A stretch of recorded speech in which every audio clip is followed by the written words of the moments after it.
Cuando quieran, empiezo. Sí, comienza Mirta, por favor. Ok. Bueno, ¿qué tal? Buenos días a todos. Hoy vamos a hablar de las impresiones preliminares en prótesis parcial removible. Como el otro día vimos, ¿para qué necesitamos impresiones preliminares? Es para obtener nuestros modelos primarios o de estudios para poder completar el diagnóstico y confeccionar nuestro plan de tratamiento en forma correcta, más allá de muchos otros usos que luego van a ver que tiene el modelo de estudio. Bien, vamos a hacer una breve conceptualización según el glosario de términos prostodónticos. Esperen que me corro una impresión es una imagen negativa o copia en reversa de la superficie de un objeto, una impresión de los dientes y las estructuras adyacentes para su uso en odontología. Una impresión preliminar, que es nuestro tema hoy a tratar, es el negativo obtenido con la finalidad de diagnóstico para efectuar el plan de tratamiento o también para fabricación de la cubeta. De una cubeta, obviamente, de una cubeta individual. Según Pedro Saizar, que para mí es uno de los grandes maestros de los cuales, por más que haya sido desde el principio, sus libros desde el principio del siglo pasado, del siglo XX, hay axiomas que son todavía que no han podido cambiar. Pedro Saizar dice que las impresiones y modelos constituyen el fundamento de toda prótesis. Nadie puede llegar a ser buen protesista si no toma buenas impresiones, de cualquier tipo. Sobre todo, la basal, que es la primera que vamos a tomar, que es la impresión preliminar, es sumamente importante porque son los pequeños, el cimiento para luego confeccionar todo lo que va a ir arriba de ella. Dice nuestro primer axioma, según Pedro Saizar: sin buena impresión no hay buen modelo, y sin buen modelo no puede haber buen aparato. Seguimos con las conceptualizaciones de don Pedro, que dice, vamos a hacer una breve categorización, clasificación de las impresiones, según el criterio que presida su realización. Las divide en estáticas y funcionales, en forma general, o sea, no es que él la divida, sino es lo que nombra, que es lo que en la literatura está. Él dice que es una división sumamente arbitraria, pero cómoda en la práctica y obviamente universalmente aceptada, que es lo que nosotros hablamos en general: impresiones estáticas o mucostáticas generalizamos, y funcionales. ¿Qué son las impresiones estáticas? Llamadas frecuentemente anatómicas. Siempre decimos, una impresión anatómica o mucostática. Son aquellas que intentan la reproducción pura y simple de la forma bucal. Reproducen la anatomía. En realidad, ni estático ni anatómico es un calificativo exacto para esa impresión, porque anatómico es obviamente toda impresión, reproduce la anatomía. Cualquier impresión reproduce la anatomía.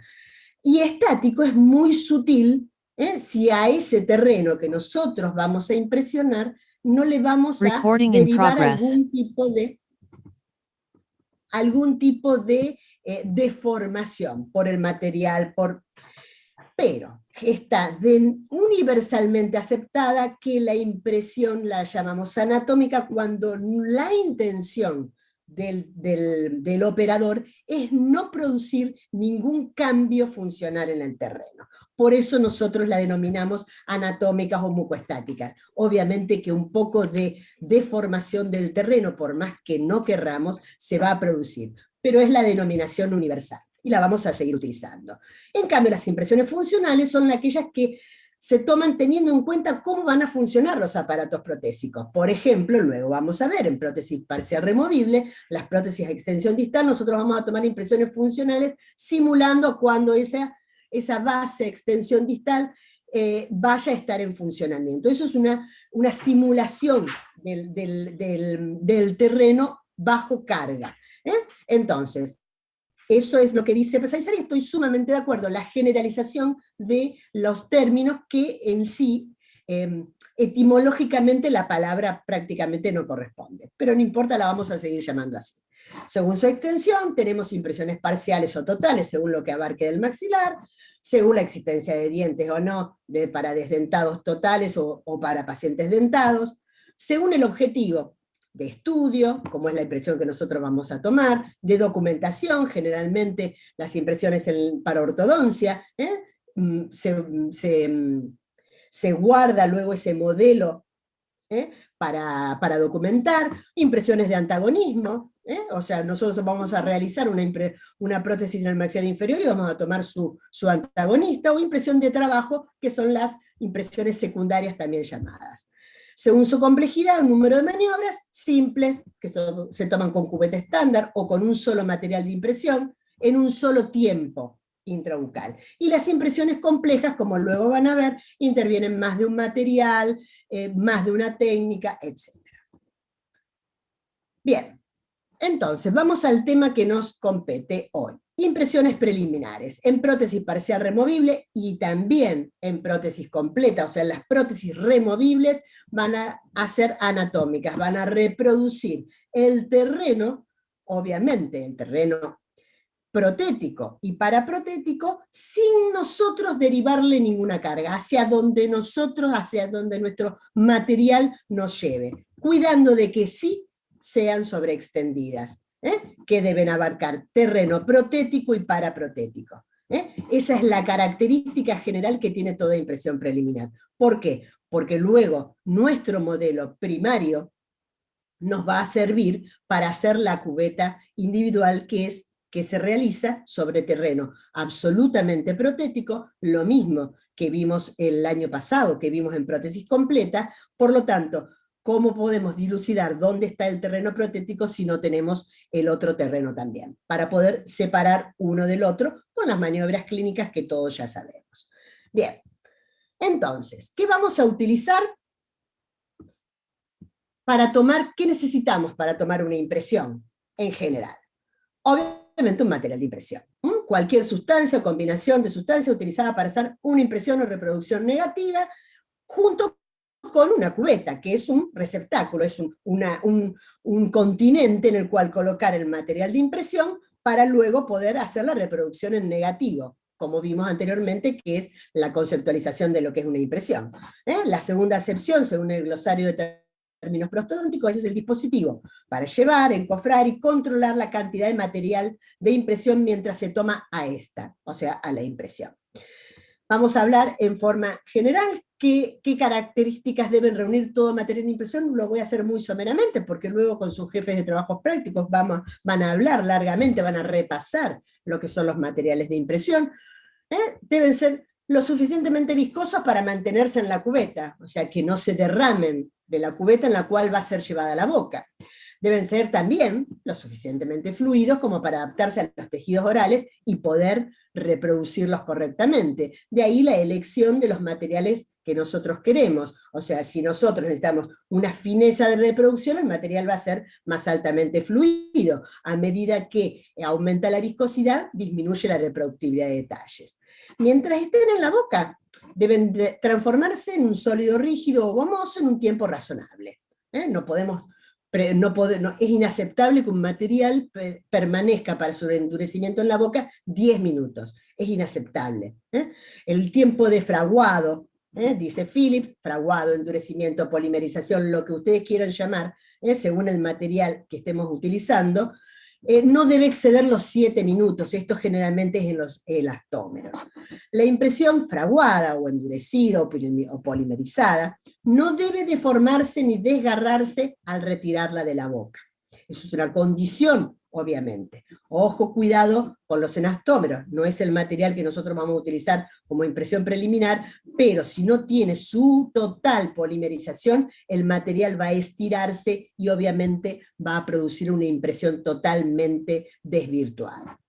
Las impresiones tomadas con estos materiales deben permanecer dimensionalmente estables al menos hasta su vaciado. Por lo tanto, ya nos está diciendo de que pueden producirse variaciones dimensionales. Depende del material, nosotros tenemos que tener un conocimiento sumamente controlado de los materiales que vamos a utilizar y saber qué variación dimensional puede tener cada uno de ellos.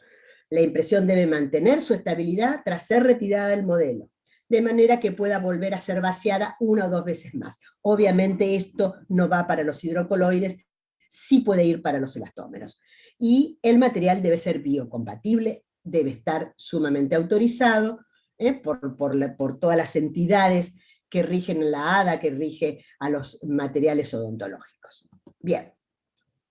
Luego de esto, ¿qué vamos a utilizar? El continente.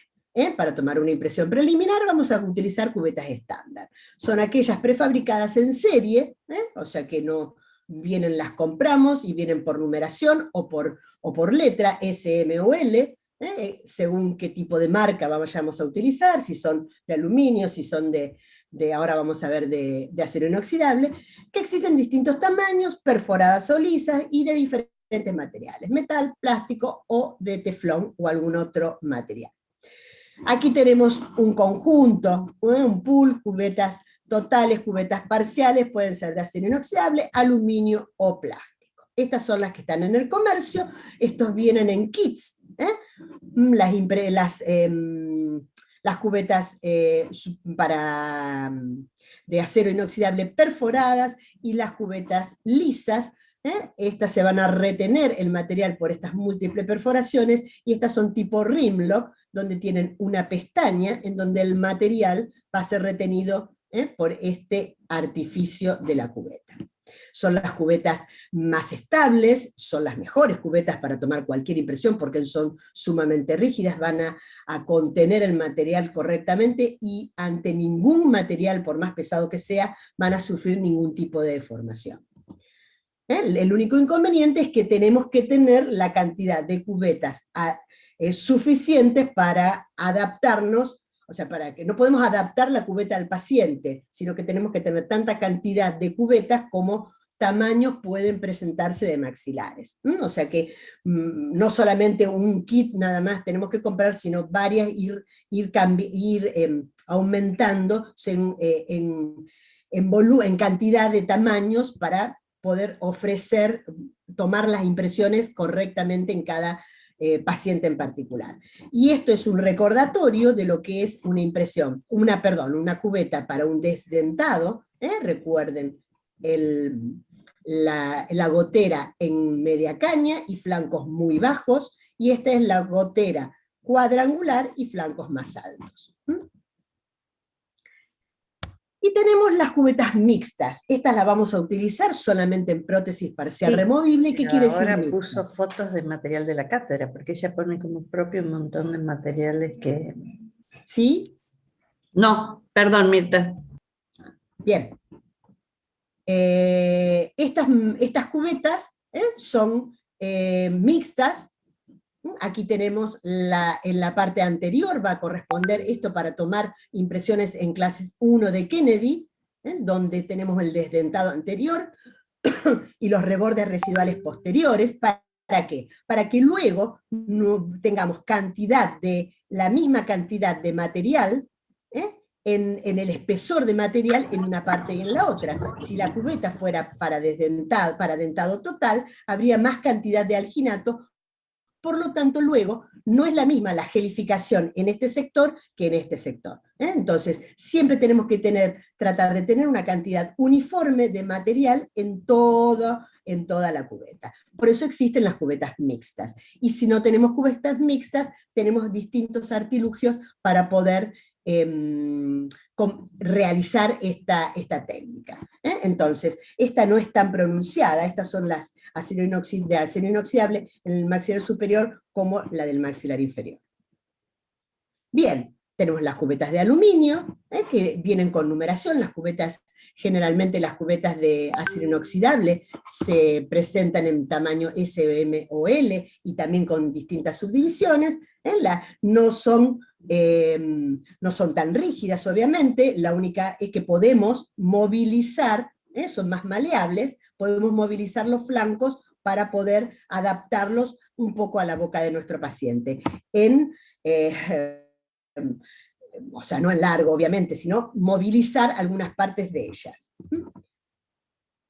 Lo mismo que con las cubetas de acero inoxidable. Aquí tenemos la diferencia, las goteras en media caña, las goteras cuadrangulares, para que sepan diferenciarlas cuando las vayan a elegir, y las cubetas mixtas en de material de aluminio. Yo las uso muchísimo en el consultorio, son la 0,25 inferior y 0,5 superior. Fíjense que viene bien, aquí tenemos bien, esta es la superior, bien marcado la diferencia de altura y nos asegura en una impresión preliminar que vamos a tener una cantidad de alginato uniforme. Bien. Tenemos las cubetas plásticas netamente vienen vienen en distintos tamaños, pero no, no son mixtas, son como las cubetas de acero inoxidable, no se pueden deformar, a menos que las pongamos en agua muy caliente, etcétera, pero no tienen tanta adaptabilidad. Bueno, ¿cuál es lo segundo que necesitamos? El material de impresión. Vamos a utilizar el alginato, que es un hidrocoloide irreversible.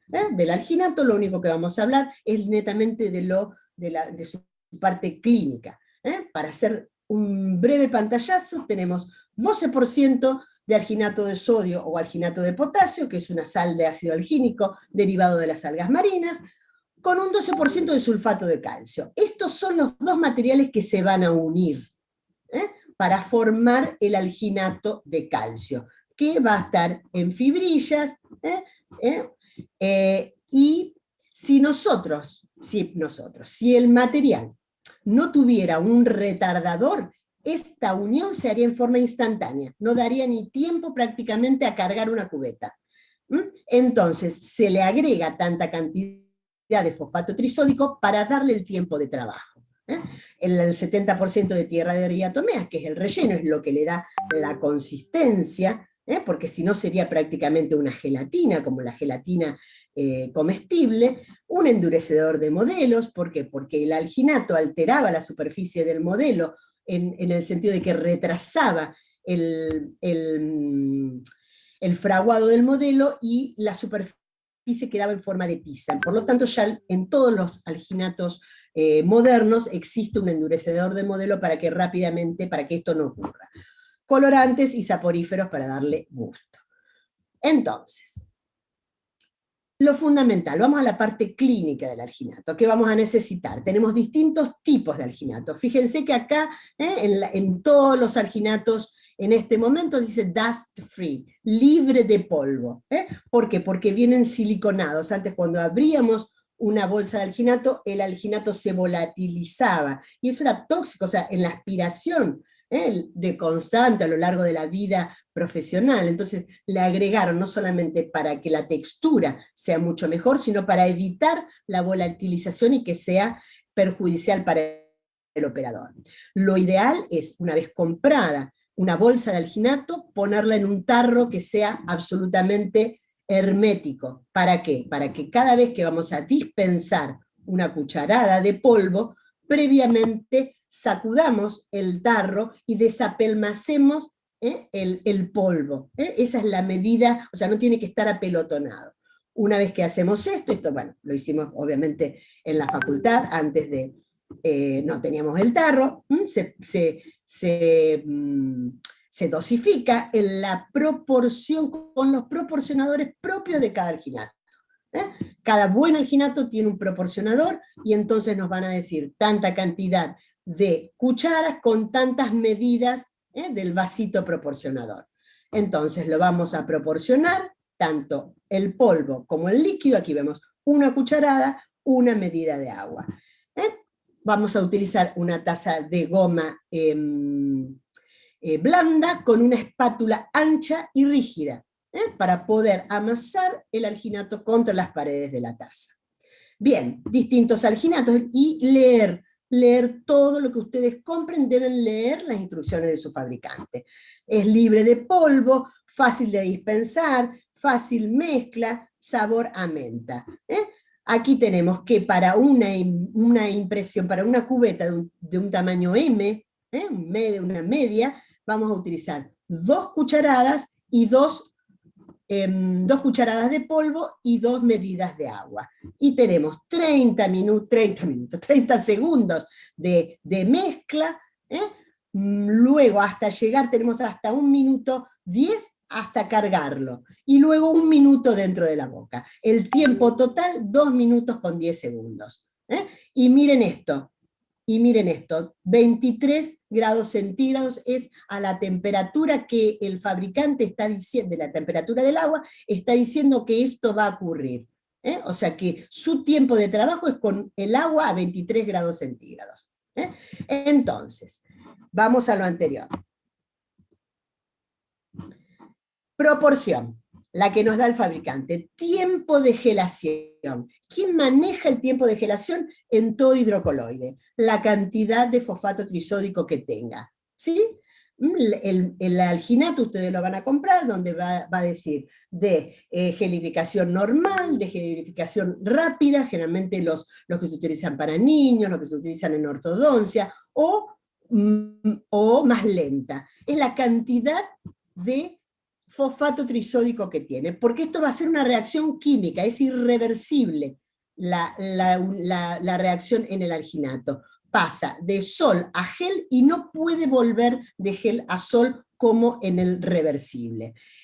Y este tiempo de gelación va a estar regido por la cantidad de fosfato trisódico, y como es una reacción química, ¿quién más lo puede alterar?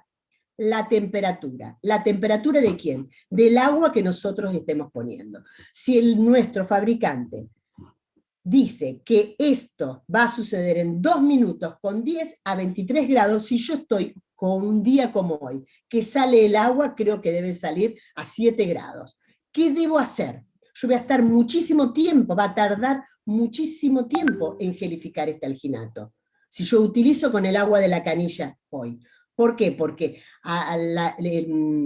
toda reacción química se acelera con el calor y se desacelera, se retarda con el frío. Por lo tanto, en un día como hoy yo debo utilizar debo templar un poco más el agua para poder llegar a 23 grados y que ocurra todo nuestro tiempo de trabajo como lo dice el fabricante. Y en pleno verano, que a lo mejor el agua de la canilla sale a 25, 28 grados, la debo enfriar. Debo siempre tratar de llevar a esta temperatura para que el alginato funcione correctamente como nos dice el fabricante. Entonces, no va a tener más tiempo de trabajo por la cantidad de agua. No. El alginato va a gelificar exactamente en el mismo tiempo, si le agregan mucha más cantidad de agua, porque lo que rige es la temperatura y la cantidad de fosfato trisódico que tenga. Lo único que van a hacer, agregando más cantidad de agua, es debilitar la resistencia de ese alginato, prepararlo mal. Bien, aquí tenemos otro tipo de alginato, que es el cromopam. ¿Qué quiere decir cromopam? Cromo es color. Entonces, las distintas instancias tienen distintos catalizadores que según cómo va el tiempo de gelificación, va cambiando de color. Entonces, la proporción, exactamente lo mismo. Si es para una hemiarcada, una impresión parcial, 20 mililitros con 9 gramos, con su cucharita de agua, cucharita de polvo.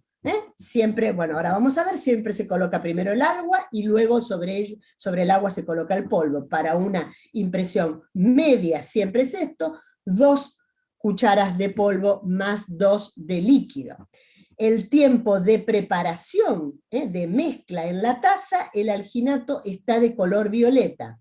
Cuando el alginato va tomando este color rosado, ya es el tiempo de cargar la cubeta. Cuando está blanco es el tiempo de llevarlo a la boca, y en la boca va a permanecer hasta la gelificación total 30 segundos.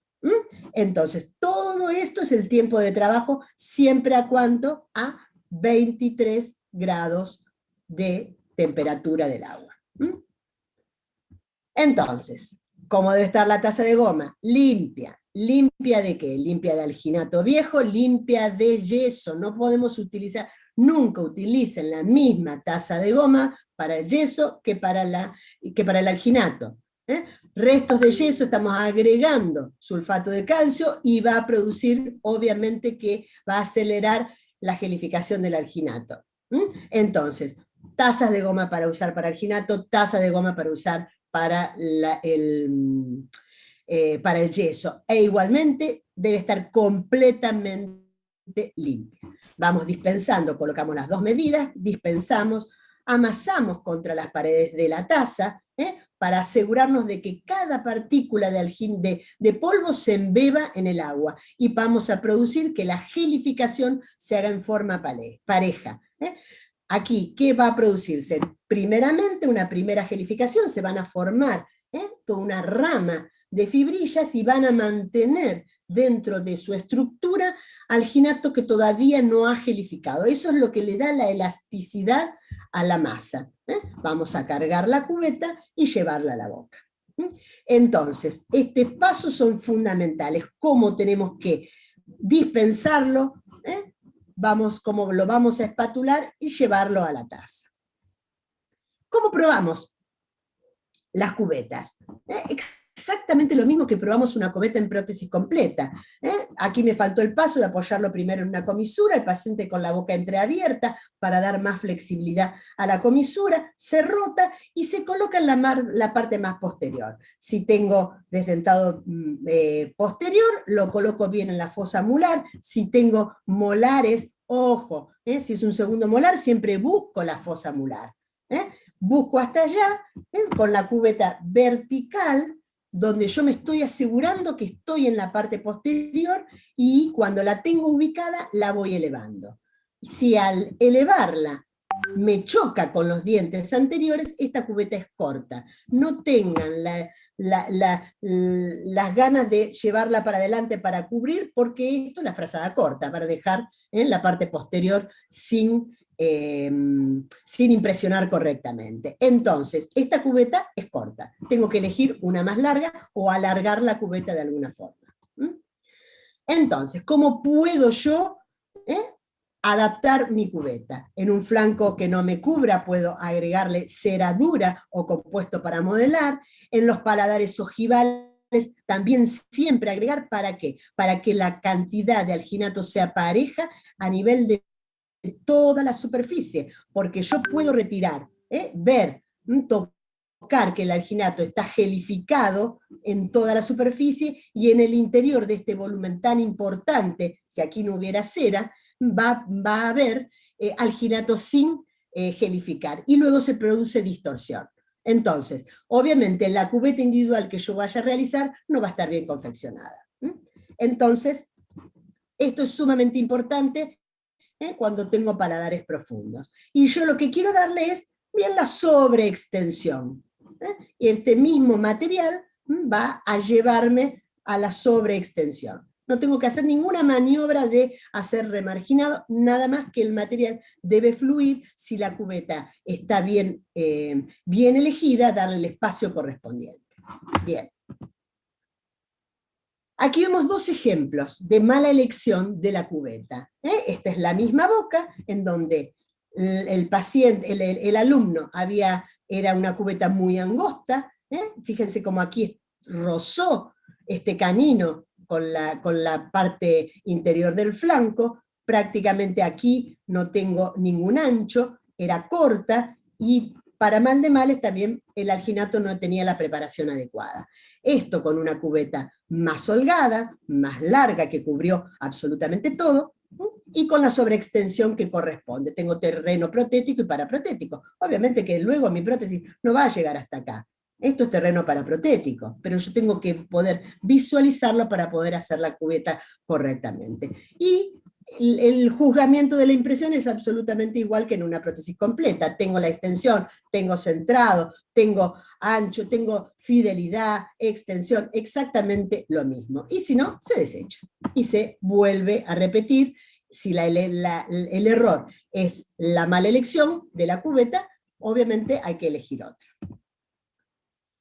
Impresiones inferiores, exactamente lo mismo, con el gran problema que tenemos acá, que tenemos la señora lengua. Entonces, lo mismo, coloco primero con boca entreabierta, la cubeta de costado, la roto, coloco la parte más posterior sobre las papilas piriformes, si tengo desdentado bilateral posterior, y si no, bien por distal de los últimos molares.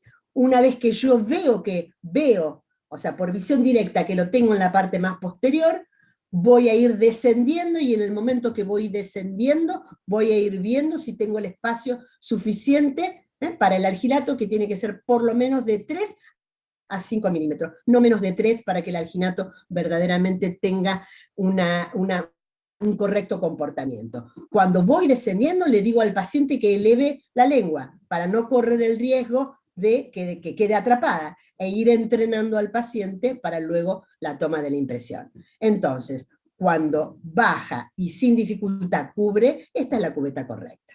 ¿Mm? ¿Qué va a pasar si yo no tengo una cubeta mixta? Que yo tengo desdentado bilateral posterior o unilateral, puede ser, con diente adelante, y aquí tengo una cubeta stock común. Entonces, yo tengo que adaptar a esta zona, tengo que doblar con un alicate para el comienzo de la rama y horizontalizar el flanco vestibular para poder impresionar aquí mi línea oblicuo-externa. Si no cubre, yo tengo que verdaderamente sobreextenderme para poder hacer una verdadera cubeta individual, una correcta cubeta individual. En un maxilar inferior tengo que tener el largo sobreextendido de mi flanco lingual. Entonces, con cera, con compuesto, esas son ceras duras, o compuesto para modelar, estiro, o sea, alargo el flanco para poder hacer la sobreextensión que corresponde.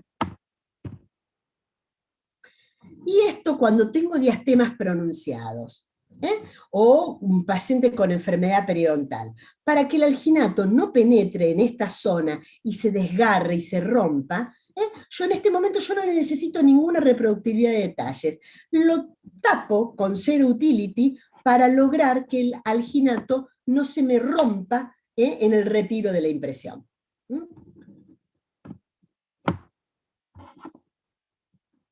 Bien, ¿cómo puedo adaptar si no tengo cubetas mixtas? ¿Cómo puedo hacer llegar mi cubeta al reborde residual? Esto se llama individualización de cubetas.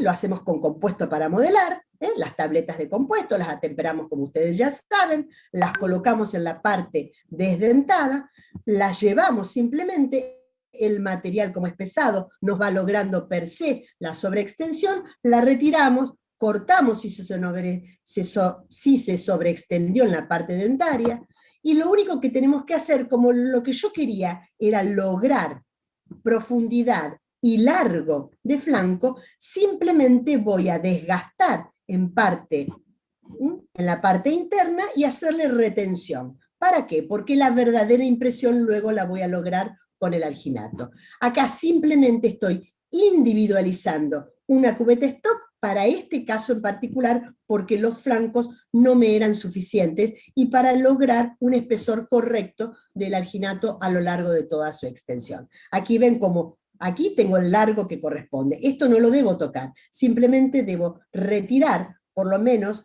3 milímetros de alginato para que, y hacer las retenciones para lograr la impresión total. Aquí tenemos la impresión tomada, verdaderamente una sobreextensión correcta para luego confeccionar la cubeta individual en los lugares que correspondan. Entonces, la verdadera impresión está tomada con alginato. El compuesto para modelar simplemente individualizó a esa cubeta stock. Aquí tenemos un caso de una silla única, una clase 2 de Kennedy, en donde no logramos el flanco lingual correspondiente, entonces se hace la individualización, exactamente lo mismo, se ahueca, se hacen las retenciones, y aquí tenemos la impresión con la correcta extensión. Entonces aquí tenemos cómo tenemos la individualización, o si queremos, podemos utilizar sin gastarlo, sin ahuecarlo, sin hacerle nada, que forme parte, tomar una impresión del resto de la parte dentada, y esto verdaderamente es una impresión mixta. Esto es una impresión simple. Las dos formas que pueden realizarse. El protocolo de desinfección para las impresiones con alginato. Obviamente, no solamente por nuestra época COVID, sino para cualquier, de todas las cosas que se pueden transmitir por la saliva. Se enjuaga con agua del grifo para eliminar todo residuo que pueda haber en la impresión, donde previamente al paciente se le debe hacer un buche. Igualmente, ¿para qué? ¿Qué función tiene hacer un buche? No solamente en época, nosotros el alginato lo vamos a llevar a 23 grados, ¿sí?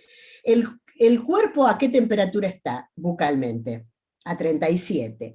Esa diferencia de temperatura hace que, según el tipo de saliva que tenga el paciente, cuando colocamos el alginato a menor temperatura y va a la boca a 37 grados, que la tensión superficial de la saliva haga que atrapen burbujas de saliva.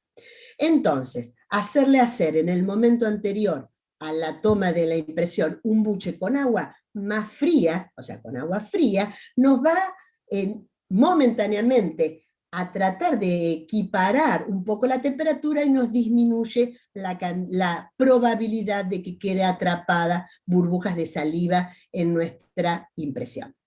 O sea, influye en la calidad, en la reproductividad de detalles que tenga nuestra impresión. Entonces, volvamos a esto. Enjuagar la impresión con agua del grifo para eliminar residuos y la saliva.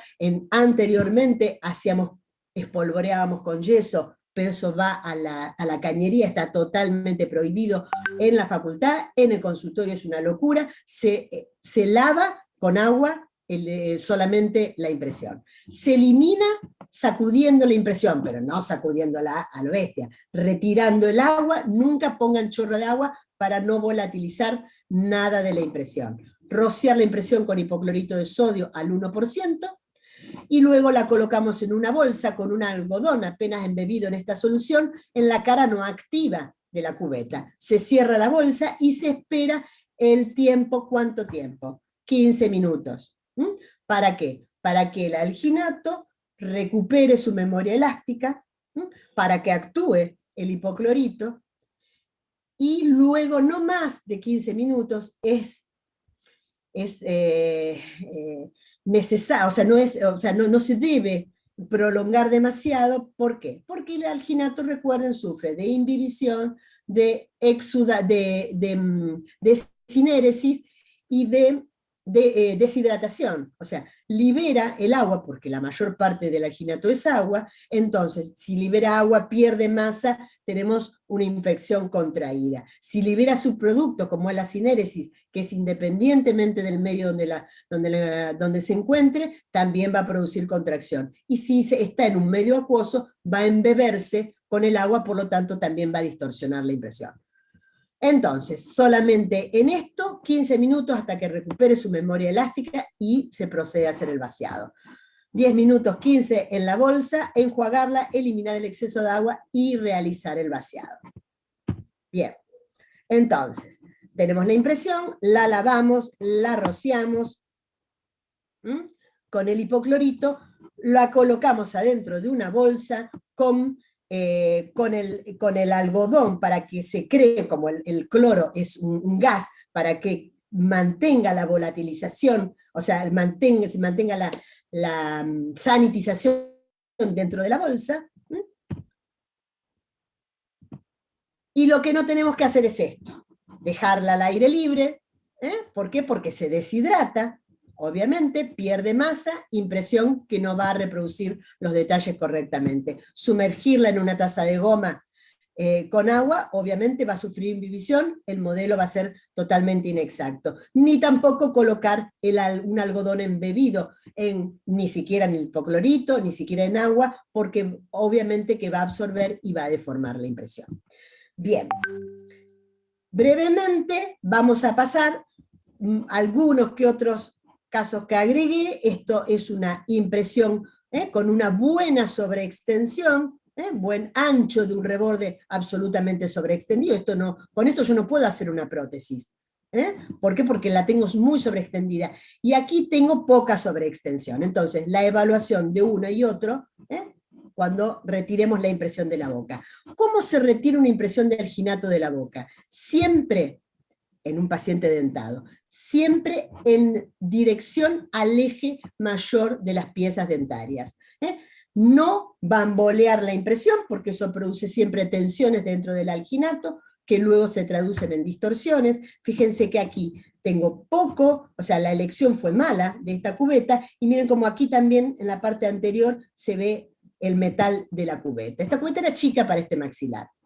Entonces, se retira, si hay mucha succión en el maxilar superior, simplemente se coloca, se introduce el dedo en la parte más posterior, se trata de bajar la cubeta por la parte más distal para que entre aire, rompa la cámara de vacío y poder retirar siempre en dirección al eje mayor de las piezas dentarias, tanto en el superior como en el inferior. Aquí tenemos una impresión, esta es una foto sacada de internet, que no me acuerdo de dónde la saqué, pero la tenía guardada, en donde, si bien no es de PPR esto, ¿qué pasó acá?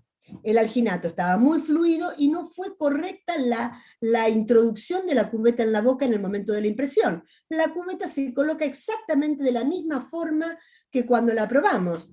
La coloco de costado, la boca entreabierta, la pongo en la parte, yo visualizo casi vertical, que la pongo en la parte más distal y se va elevando. Cuando la voy elevando, me voy hacia atrás, ahí visualizo que esté la cubeta centralizada, entonces ahí la voy profundizando. ¿Correcto? Entonces, esto estuvo mal realizada la introducción y el material absolutamente, esto es faringe. Tuvieron suerte de que, capaz que el paciente se ahogó un poco, obviamente.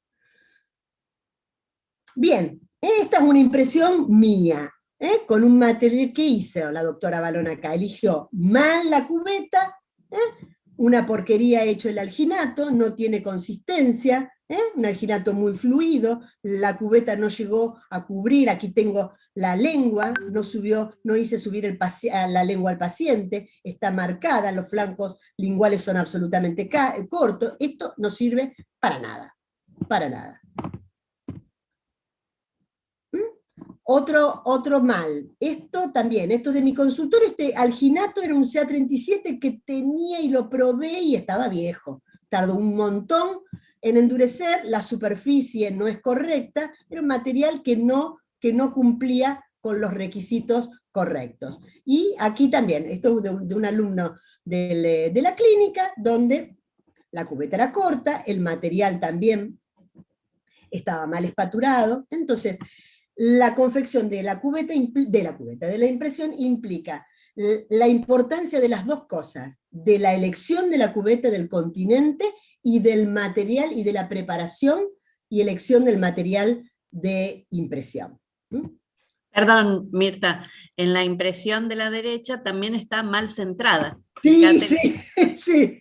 aparte. Sí, estaba mal centrada. Sí, Tiene acá. un borde Sí, grueso y el miren otro esto. delgado. Acá. Exacto, exacto. En esta más, ¿eh? En Sí, la pero acá del también. alumno. Hay otra que está peor, ahora la muestro. Es. Ahora la vamos a mostrar. Bueno, esto también. El por qué, esto obviamente que no es para prótesis removibles, esto era para hacer placas de relajación, pero paladares ojivales. Miren la cantidad de alginato que hay acá. Si yo acá no le puse, esto está mal, esto después lo tuve que repetir porque no me había dado cuenta. Porque por más que esto haya sido para una placa de relajación, exactamente esta cantidad de alginato no gelifica, acá dentro hay material sin gelificar cuando yo retiré la cubeta. Miren cómo sobresale la altura, un paladar bien ojival. Entonces, la inspección del terreno es sumamente importante para tomar la impresión correcta, porque luego, si esto tuviéramos que hacer la cubeta individual, aquí no va a estar deformado, y la cubeta individual no va a reproducir como nosotros queremos el terreno en ese lugar. Bien, esta también es mía del consultorio, miren esto. ¿Dónde está la línea media y dónde está? Esto estaba totalmente chanfleado, totalmente descentrada. Y acá también, mala centralización y exceso de profundización.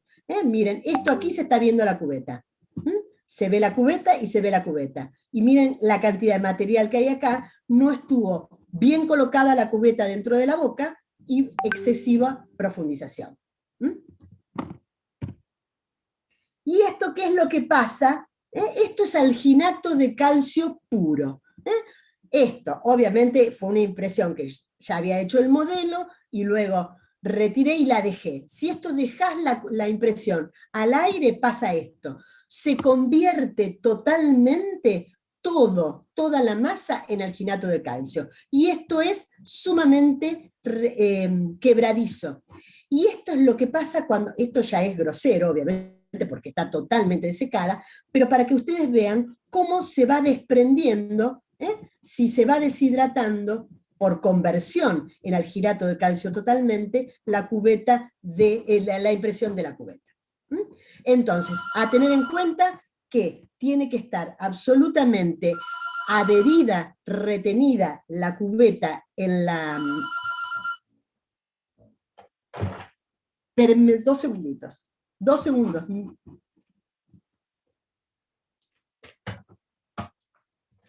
Disculpen, estoy sola y era una encuesta. Ya está, ya hemos terminado. Es sumamente importante que el material esté retenido correctamente a la cubeta. Bien, ya había terminado y me tocaron el timbre. Disculpen. Bueno, ahora sí. Preguntas, lo que quieran preguntar, lo que quieran